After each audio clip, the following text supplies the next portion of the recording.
Reengineering Humanity. Is technology making us behave like simple machines? I'm Tonya Hall, and joining me is Brett Frischmann, author and Charles Widger Endowed University professor in law, business, and economics at Villanova University. Welcome, Brett. Hey, thanks for having me. Absolutely. Give us a brief summary of your professional background that includes degrees in astrophysics and earth resources engineering and law. Well, you just said it. So, an undergraduate, I was in astrophysics and math, and then I went on to grad school in engineering, both at Columbia University, and then I went to Georgetown for law school. And after that, I worked for a law firm, Wilmer Cutler Pickering in D.C., doing intellectual property and telecommunications and internet law. Then clerked for Fred Parker on the Second Circuit Court of Appeals. And then I joined the faculty at Loyola University of Chicago. I was there for about 8 years. And then I lateraled over to Cardozo Law School in New York, directed their IP program for a number of years. And then the last couple of years, I've been at Villanova University for this endowed professorship, which is quite neat because it's interdisciplinary by design. So it's an opportunity to do law, economics, business, but also a lot of technology. I want to talk about your book that you co-authored, in fact, Reengineering Humanity, and how you address, or I guess the question would be to you, how do you address your own question? Is technology making us behave like simple machines? Um, well, so that's good. That's the way we come about that question is to frame it, right? So is technology making us behave like simple machines? And the answer to that is yes, in certain respects, in certain parts of our lives, not in the totality of our lives, not all of the time, not completely. And so the difficulty is sort of identifying when it's happening, how it's happening, why it's happening. And then to be able to identify when that's for our own good, maybe detrimental to us, when it's having an impact on who we are or certain, who we can be or things that we're capable of doing. And so the question is sort of a starting point. So when there's a bunch of examples. The book is like littered with examples to sort of help the reader see and evaluate how seemingly disparate, separate things that in technologies, interactions that they have with technology are actually sort of perhaps puzzle pieces, like parts of a larger whole, that when you start to see how they connect and how they relate to each other and how they're affecting our behavior, are revealing. So that's part of it. So if you think about, like, we can talk about lots of specific examples. I'm sure you have questions about like contracting or, clicking like buttons on social media, and we can talk through. But if in fact different technologies and different contexts of our lives are engineering or nudging us to behave like simple machines, we want the other thing that the book does, and that we try to do both in the book and then I'm starting to do some research and stuff outside of the book, is to develop a framework for evaluating the human technology interactions and what it means. And to do that, we develop a series of what we call reverse Turing tests that sort of that identify when you are behaving in a machine-like manner with respect to some kind of human capacity or capability that's important, right? So, and we can talk about that too. So there's a framework for thinking about and identifying and evaluating these contexts and how it affects us and the manner in which we're machine-like, and then a whole series of examples that hopefully the reader can connect to. You've referred to the book has, as you pointed out, many examples. Let's pick one. In fact, you cited a situation between United Airlines and a passenger to illustrate, in fact, that common sense can be suspended or even extinguished. Tell us the story behind that and the implications. Well, it's when we're outsourcing sort of problem solving, right? We're outsourcing logistics to a computer system where the kind of problem you're solving, it's not a good fit for that kind of system, right? So um, I'm trying to remember do you remember what the exact cause for why the person needed to be? Yeah, it was the crew. So a gentleman boarded the plane. He was on the plane, and the crew, after he was already boarded and everything, he was a paid customer, removed him from the plane because they had these airline employees that needed to be transferred. So they booted a paying customer to put their employees on. And when they cited the reason they did this, it was because it was what the computer told them to do, which really didn't make any sense. Right, right. So And it's an example of where they've outsourced the sort of the management of seating to a protocol or a system that sort of just flags a person and prioritizes based on some prior set of rules about who gets to have that seat, right? So I think we it is the solution to the overbooking problem was one that they could have dealt with in a commonsensical way if the people, the attendants were able to think for themselves, right? We're able to say, well, is this a passenger, a paid passenger? Why are we putting this person into the seat? Well, it's just another employee. They can hop on another flight, right? And they can sort of make that on the ground judgment. But the system that United Airlines has in place precludes that. And then the other piece of it is not only the precluding the exercise of common sense because you've outsourced it to a logistical system or to the technical set of rules, but uh, it also is it reflects how you're setting your priorities, right? So there's no responsibility.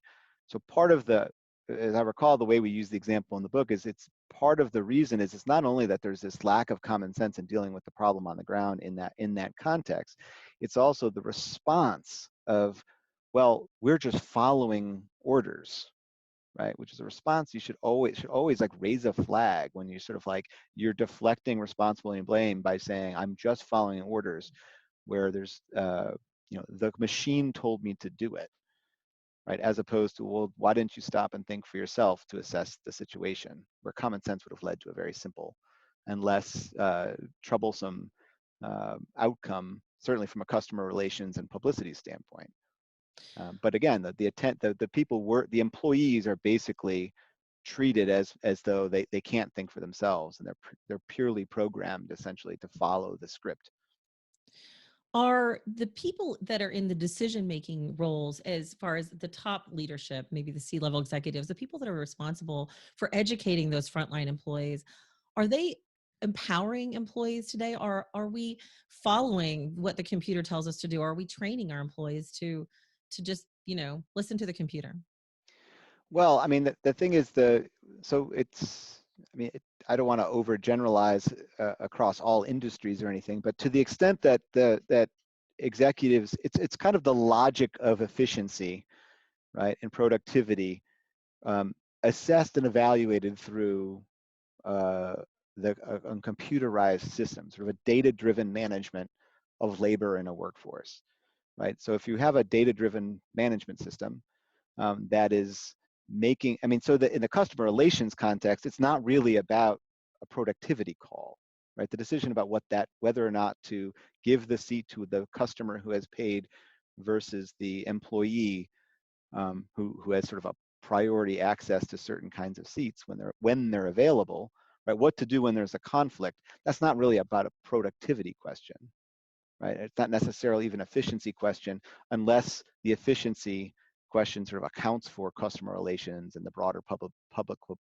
publicity nightmare that follows. But efficiency calculus, like the system for making efficiency decisions and sort of efficiently allocating access to seats, right, isn't one that, right, like fully accounts for, those economists would talk about them in terms of external effects or externalities, right? They're not sort of internalized into the decision-making calculus because they're hard to foresee, they're hard to quantify, they're hard to know that, like, the customer relations and publicity nightmare is going to sort of blow up in the way that it does. Now, common sense tells you it's going to blow up that way, so we should avoid this. But the employee is not sort of empowered to use their common sense because they're so routinely sort of following the instructions.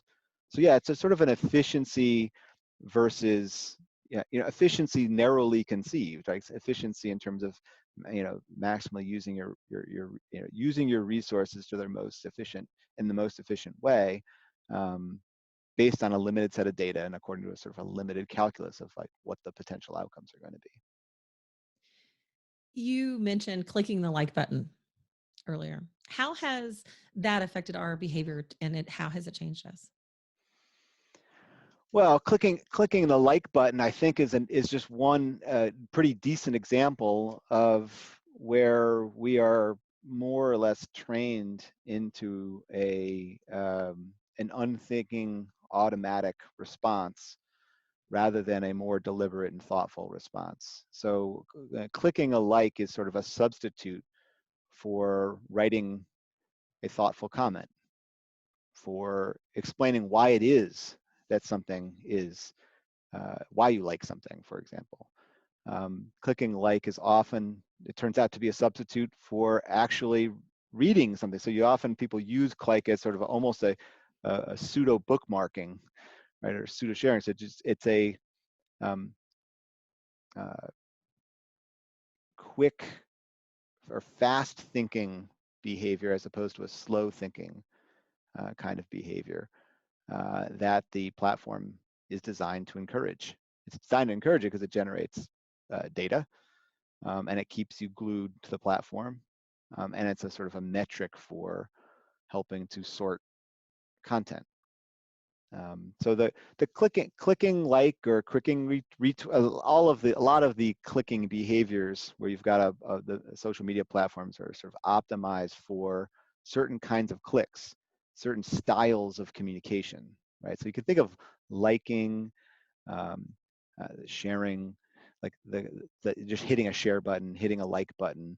A lot of that is a style of communication that's rather shallow, right? It's engagement according to the platforms because it tells you that you're engaging in a very particular kind of way. You're engaging in a way that generates data and it contributes to the kind of conversation that Facebook is optimized for, or that Twitter is optimized, I mean, depending on which platform we're talking about, or TikTok, as we were talking about before we went on air. But of course, you know, you have to think about the alternative. Like, what are there other kinds of or styles of communication are people foregoing? And so it's just one example of the kind of communication that it optimizes for. In the book's concluding chapter, where you suggest how to solve our techno social problems, you identify a call for freedom encompassing two related ideas. Explain those. Right. So there's sort of a freedom to be off, and there's sort of two sides of the same coin. It's a freedom to be off, and the freedom from engineered determinism. And the idea is you could think about it in the opposite, is like it's the freedom to not always be on, right? Not always be subject to social engineering implemented through technical platforms. Um, so sometimes in your life, you need to be able to think for yourself, to author your own life, to have a little friction that allows you to sort of stop, deliberate, think, plan, make mistakes. And so the freedom to be off. So the one way to think about it is at the level of a sort of small c constitutional question for the 21st century is how, because much of the book at the end is about it's about the world we're building for ourselves and for future generations, right? The world that we build shapes what people believe, their opportunities in life to author their own lives, to exercise their free will, which we describe in terms of your capacity to reflect upon and determine your own beliefs and preferences and tastes and values. And determining those things requires some degree to stop and think for yourself, to sort of to not just take the scripts that are supplied for you by others. And so largely it's about engineering spaces in our lives. It's whether it's parents engineering spaces for their kids in the home, whether it's schools interacting with parents, engineering some spaces that are free from techno-social engineering on the bus or in the schools, and even in the homes, because schools influence what parents are doing when they're and the way they interact with technology, or it's workplaces and hospitals. And then you can kind of work through from a more micro level to meso and more macro levels as you're thinking about um, the spaces that are, because we're always building our environments. The world we live in is one that's, there's the natural environment, but then there's the built environments that we live in and we habit, we develop within as human beings. And within those environments, we need to preserve our freedom to author our own lives. Brett Frischmann, Charles Widger Endowed University, professor in law, business, and economics at Villanova University, and co-author of Reengineering Humanity. If somebody wants to connect with you, Brett, maybe they want a copy of one of your books or any number of your books, how can they do that? Well, the books are all on Amazon. We have a book website. I have book websites for the different books. You can also find me at Villanova. I have a faculty page, and it's easy enough to just follow me on Twitter. And I highly recommend either go to your local bookstore or maybe find Brett on Amazon. And you can find more of my interviews right here or at tonyahall.net. Thanks for watching.